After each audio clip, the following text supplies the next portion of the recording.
solidez.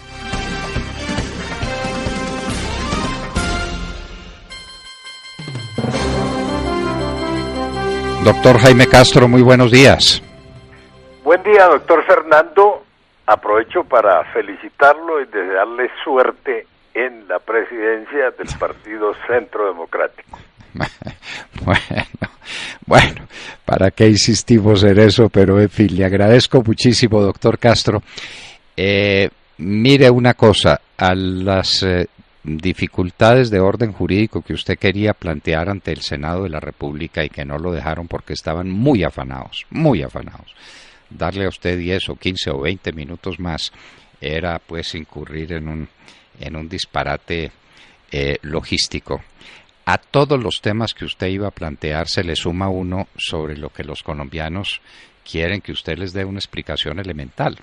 Porque ya salió el gobierno y salió el señor Ruiz Barreras, que es representante de la fracción mayoritaria del Senado de la República, diciendo que lo que diga la Corte Constitucional sobre el Acuerdo de La Habana importa una higa, porque eso fue lo que dice la Corte Constitucional sobre el acuerdo viejo, que como este es un acuerdo nuevo, la sentencia de la Corte los tiene sin cuidados.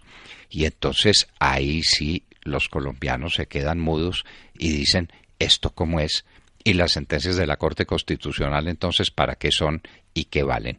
Pero ¿cuál es el enfoque jurídico que usted le quiere dar a este galimatías que han armado a propósito de los acuerdos de La Habana, de su refrendación popular y de que esto es una refrendación popular indirecta? ¿Qué es todo eso, doctor Castro?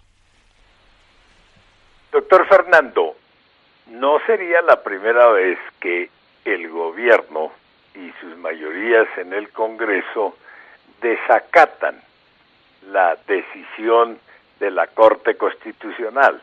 En este caso, la decisión contenida en la sentencia C379, que fue la que emitió la Corte cuando revisó la ley estatutaria que autorizó el plebiscito votado el pasado 2 de octubre.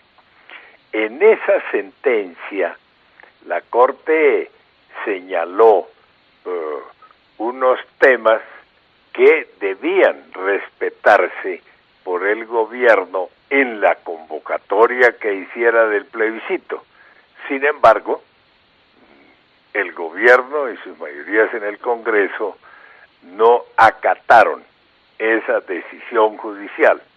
Que yo recuerde, se dijo en la sentencia, por ejemplo, que antes de votar el plebiscito, las FARC deberían haber hecho dejación de las armas. Eso obviamente no tuvo lugar. Se dijo en esa sentencia que el llamado acuerdo final que presentara el gobierno a consideración del Congreso cuando comunicara su intención de convocar el plebiscito, debería llevar la firma del presidente de la República. Eso tampoco ocurrió, porque esa firma estaba reservada para el acto de Cartagena, que tuvo lugar mucho tiempo después de haber presentado el acuerdo final a consideración del Congreso. Se dijo que la pregunta que formulase el gobierno a la ciudadanía debería reunir determinados requisitos, y lo señaló la Corte. Cuando alguien le dijo al presidente de la República, perdón, presidente, esa pregunta que usted está formulando no responde a los requisitos señalados por la Corte, el presidente contestó, yo hago en esa materia lo que se me dé la gana. Se dijo en la sentencia que era obligación de abrir una inscripción en los consulados del país para los colombianos residentes en el exterior que quisiesen votar el plebiscito. Eso tampoco tuvo lugar. De manera que en esta ocasión también igualmente desacatarían la decisión de la Corte.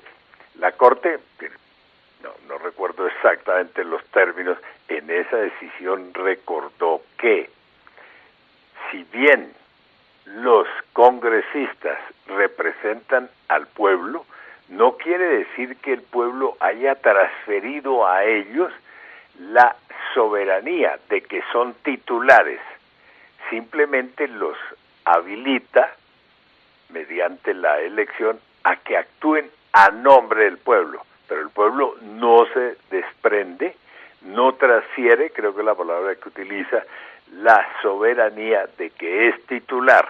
Dicho en otros términos, el Congreso no es soberano, está habilitado por la elección de que fue objeto para tomar unas decisiones, las decisiones que autorice la Constitución, obviamente, la Constitución o la ley. Pero en fin, yo lo que creo, doctor Fernando, es que los partidarios del sí, que perdieron la votación del plebiscito, consideran que obtienen un consuelo consiguiendo paliar de alguna manera la derrota popular de que fueron objeto, obteniendo una victoria en las cámaras legislativas, tanto en el Senado como en la Cámara de Representantes. Es una especie de consuelo que tienen ellos para la plebitusa de que continúan siendo objeto. Bueno, doctor Castro, pues obtuvieron una victoria ellos mismos porque ellos mismos fueron los que salieron a la palestra a conseguir los votos de los colombianos y no los consiguieron.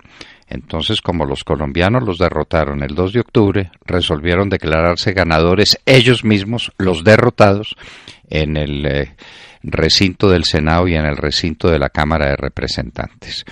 Pero ¿cómo le parece, pues, y quiero su opinión sobre este nuevo anticipo? Usted dice que es otro desacato, pero ya Roy Barreras y el doctor Juan Fernando Cristo dijeron que les importa un pepino lo que diga la Corte Constitucional, porque eso va a ser con referencia al acuerdo viejo y no con referencia al acuerdo nuevo. ¿Qué opina usted sobre eso? Bueno, a esas declaraciones de ellos, que no las conocía yo, habría que agregar el reportaje del calificado jurista español Enrique Santiago, concedido al periódico El Espectador el sábado anterior, en las que expresamente dice: la refrendación del Congreso, si se llega a producir en los términos en que se espera, automáticamente es la refrendación ordenada en el artículo 5 del Acto Legislativo 1 del año 16, lo cual quiere decir que en forma inmediata empieza a regir el fast track y empieza a regir la ley habilitante. De forma concreta dijo, no se requiere pronunciamiento de la Corte Constitucional. El pronunciamiento de la Corte Constitucional que algunos esperan sobre ese artículo se vuelve completamente innecesario. Ese artículo, para la audiencia de la hora de la verdad, dispone expresamente que el fast track y la ley habilitante solo rigen cuando el pueblo haya refrendado, cuando haya una refrendación popular. Entonces, el señor Enrique Santiago entiende que la refrendación popular fue la que se produjo en el Congreso. Los congresistas un poquito se cuidaron porque la proposición que aprobaron, que es exactamente la misma en Senado y Cámara, advierte que su decisión es política, que no es una decisión jurídica. Entonces, que no tendría la consecuencia jurídica de darle vida a el acto legislativo 1 del año 16. Vale la pena recordar lo siguiente, doctor Fernando.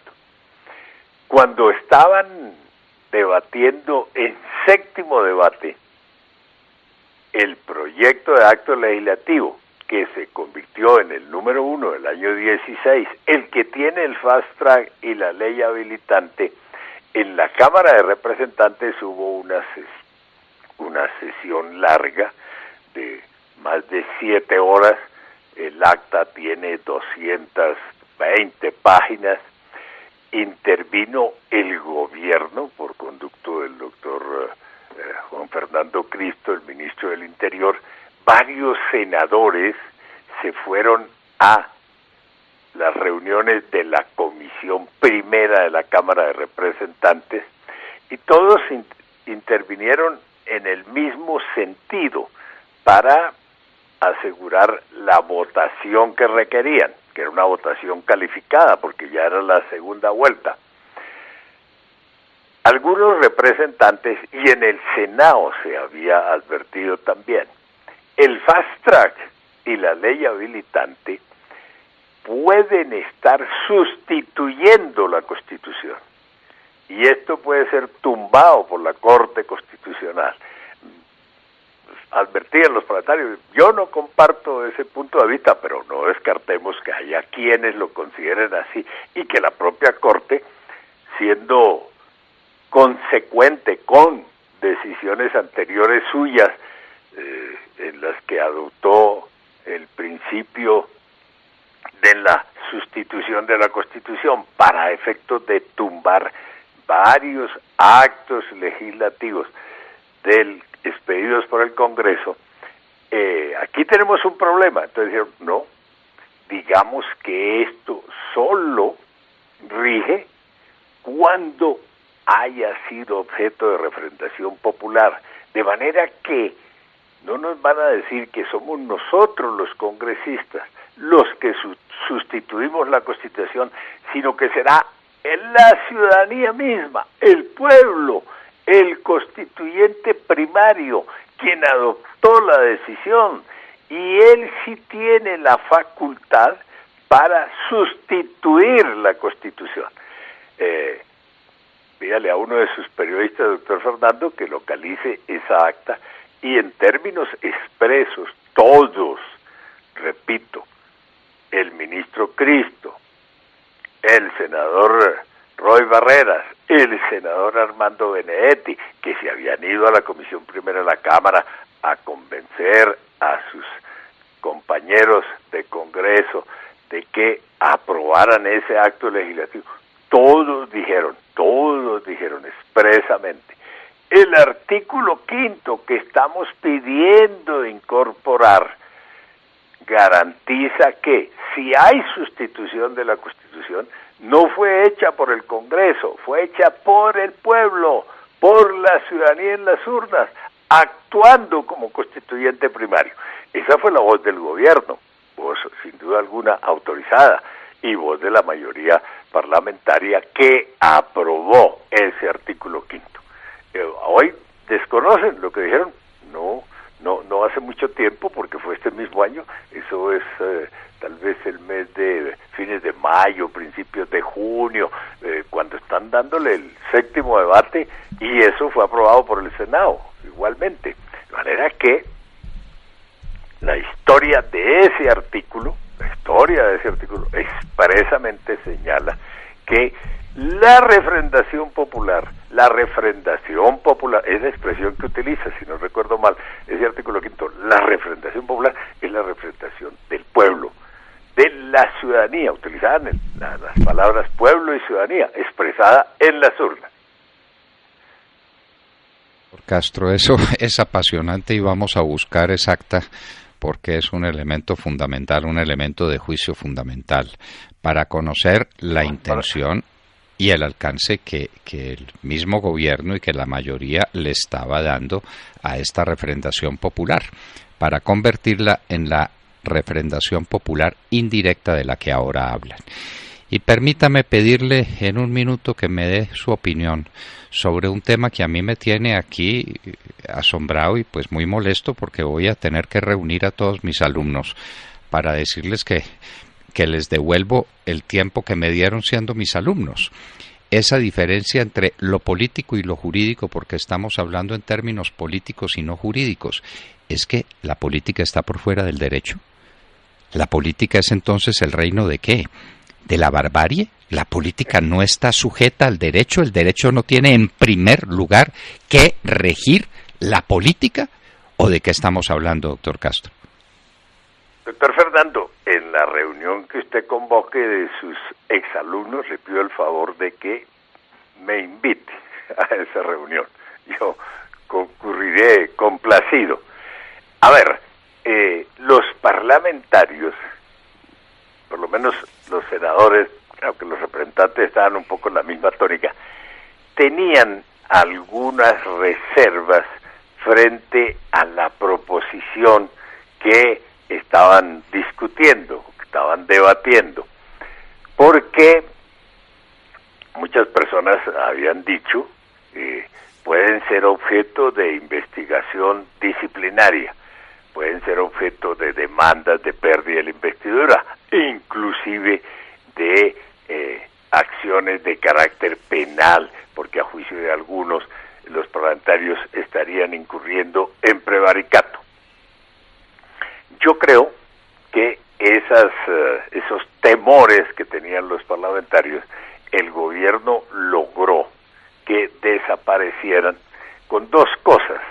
Una, un concepto del Consejo de Estado, que confieso que no conozco, del que fue ponente el señor consejero Germán Bula, según el cual el Congreso sí podía refrendar el llamado acuerdo final.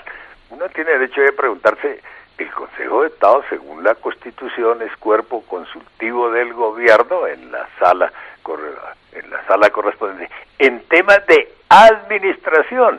Obviamente este no es un tema de administración, es un tema eminentemente político, también legislativo. Es el ejercicio de una función política por parte del Congreso. Pero bueno, el Consejo de Estado se pronunció a solicitud del gobierno, no sé con qué fecha, y como le digo, no conozco el concepto, pero obviamente para todos los parlamentarios decir, bueno, estamos procediendo de acuerdo con un concepto del Consejo de Estado, no una decisión judicial, pero sí un concepto del Consejo de Estado que es muy respetable. Esto sí no sirve de excusa por si la Procuraduría va a intentar procesarnos disciplinariamente o hay una demanda de pérdida de investidura o cosa parecida. Ese documento me parece que influyó de manera decisiva en la determinación tanto del Senado como de la Cámara. Creo, pero repito, yo no conozco todo el concepto, lo tengo, pero no he tenido tiempo de leerlo. Ese concepto creo que advierte, esa refrendación no tiene efectos jurídicos. Es una expresión política de las cámaras, ajustada a Constitución y a ley. Ahora miramos ese punto, pero no tiene efectos jurídicos, y creo que dijo el concepto que la implementación normativa del acuerdo final, es decir, su conversión en ley o en acto legislativo, debe producirse de acuerdo con el procedimiento ordinario. Punto 1. Punto 2. Con base en ello y el cuidado que tuvo el gobierno, la proposición aprobada advierte, eso sí la leí, advierte, es una decisión política, no es una decisión jurídica. Yo creo que ahí están diciendo de manera expresa que no están decidiendo sobre la vigencia del acto legislativo 1 del 16, porque ya decidir sobre la vigencia de ese acto legislativo pues es tomar una decisión de efectos jurídicos, con carácter obligatorio para las autoridades, para la ciudadanía, para ellos mismos. Entonces, y ellos plantearon la proposición en términos de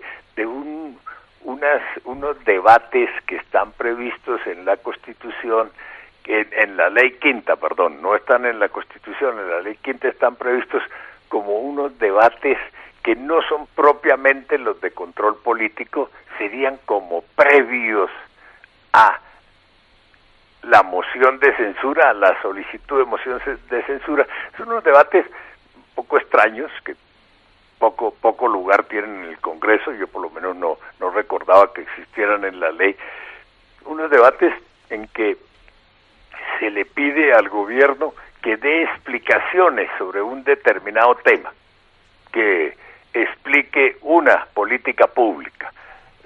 Entonces, no es en relación con un proyecto de ley, no es un acto legislativo, es una cuestión de interés público que el Congreso quiere conocer, y permite la ley quinta que en desarrollo de ese debate se recabe, esa es la expresión que utiliza la ley quinta y que la repiten en la proposición, se recabe el apoyo de la administración para determinados efectos, para que se tomen determinadas medidas.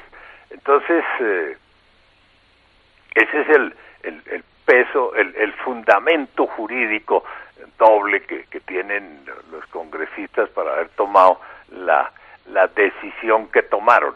Repito, el concepto del Consejo de Estado y esos artículos de la ley quinta del año 92 y ese tipo de debates o de controversias con el gobierno, y dice, se oyen las explicaciones del gobierno y al final del debate, si el Congreso lo considera necesario, recaba, pide, solicita que la administración, utiliza la palabra administración, tome determinadas medidas para poderse ejecutar la política pública que está siendo objeto. Pero a ver, en el fondo, doctor Fernando, yo considero es que la debilidad política que tiene el acuerdo final, porque no es fruto de una política de Estado, sino de una política de gobierno, no es fruto de una política nacional, sino de la política de unos partidos en contra de mayorías nacionales expresadas en las urnas. Esa gran debilidad política que tiene el acuerdo final, buscan las mayorías parlamentarias y el gobierno que las maneja, buscan superarla, obviarla, mediante toda clase de artilugios jurídicos, de amañes de carácter jurídico.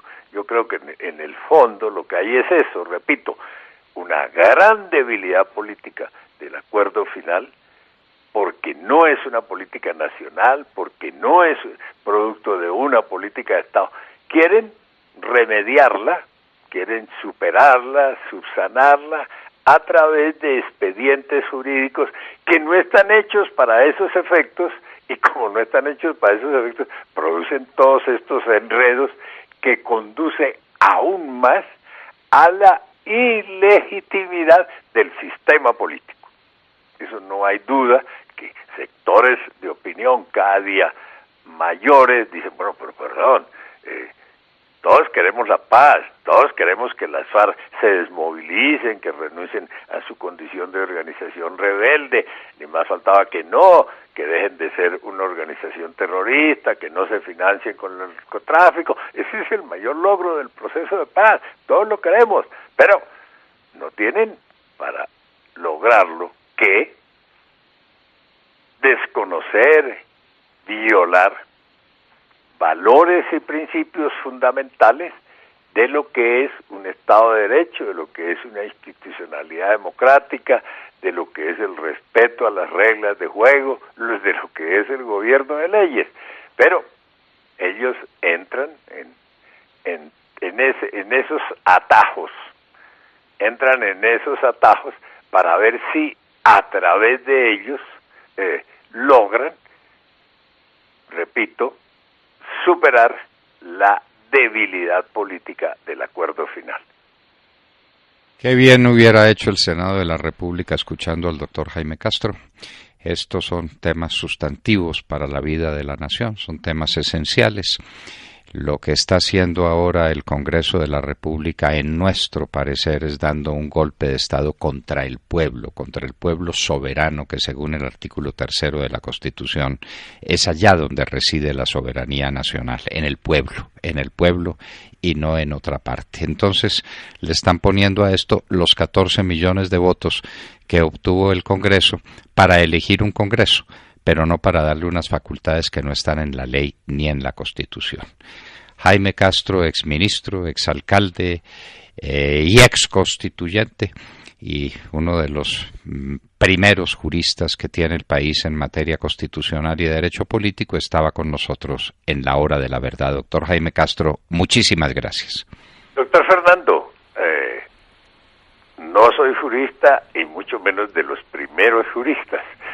Muchas gracias por la invitación, por su generosa palabra. Y ojo, permítame que diga lo siguiente. Usted acaba de hablar de los 14 millones de votos con los que fue elegido el Senado de la República. Argumento que algunos de los partidarios del sí utilizan, diciendo, perdón, es que el plebiscito apenas llegó a los 13 millones de votos, apenas superó un poco la cifra de los 13 millones de votos, pero el Congreso fue elegido por 14 millones de votos. Alguien me mandó unas cifras que son de este tamaño, que son las siguientes. Dice, de los 14 millones de votos que hubo para el Congreso, hay que deducir los votos en blanco. Ojo, los votos en blanco, según ese informante, pues eso es fácil de verificar, fueron del orden de 800,000. Y segundo, hay que deducir o restar los votos nulos, que fueron del orden de 300,000, porque en esas elecciones, como ocurrió en esas votaciones, como está ocurriendo en todas las votaciones, mucha gente va a votar para recibir simplemente el certificado que acredita que votó, y lo cual le da una tarde libre de trabajo, le da descuentos en las universidades oficiales. Me contó alguien de la Universidad Nacional que en los cursos de posgrado de esa universidad, muchísimos de los inscritos consiguen el descuento que autoriza la ley, que es del 10 o del 20% de los derechos académicos, con ese certificado. Entonces hay mucha gente que no va a votar, va por el certificado y daña el voto. Y anota varios partidos, varios nombres, deliberadamente anula el voto. Otros más atrevidos escriben políticos HP, ¿no?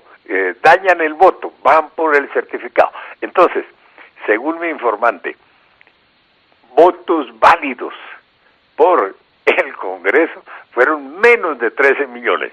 Dice, y por el plebiscito hubo más de 13 millones de votos y no hubo votos blancos, porque uno de los efectos de la ley ad hoc que consiguió el gobierno, la 1806, fue excluir el voto en blanco, que no producía ningún efecto, y por eso la Corte dijo, no hay necesidad del voto en blanco, porque en este caso no va a producir ningún efecto. Entonces, votos puros, netos, por lo que se preguntaba, ¿a quién elige usted como senador, como representante? ¿Usted vota sí o no? Recuerden que en la papeleta del plebiscito se votaba sí o no se podía votar en blanco. Hubo más votos por el sí o el no, sumados los dos, que los votos que hubo por el Congreso de la República. De manera que ese argumento numérico tampoco les funciona. Ni siquiera la aritmética. Doctor Jaime Castro, eso está buenísimo, está excelente esa observación. Muchísimas gracias por estar con nosotros en la hora de la verdad. Es para mí muy grato haber podido dialogar en la mañana de hoy con usted. Muy buen día para usted, para William Calderón, para sus compañeros de mesa y para la audiencia en la hora de la verdad. Bueno, qué lástima que el Senado de la República no hubiera escuchado al doctor Jaime Castro. No tenía tiempo. Está muy afanado el doctor Lizcano para oír al doctor Castro. Los grandes temas del país quedan a la deriva porque no hay sino 10 minutos para exponerlos. Y a los 9 minutos le suena una campana diciéndole no se le olvide que le falta un minuto. Bueno, ese es el Congreso que tenemos, ese es el presidente del Congreso que tenemos y ese es el afán. Cuando uno da un golpe de Estado está siempre muy afanado, como para decir que el tema es político y no es jurídico. Una diferencia entre lo político y lo jurídico que quisiéramos que nos lo explicara el acupunturista Roy Barreras, a ver si logramos entenderlo. El doctor Jaime Castro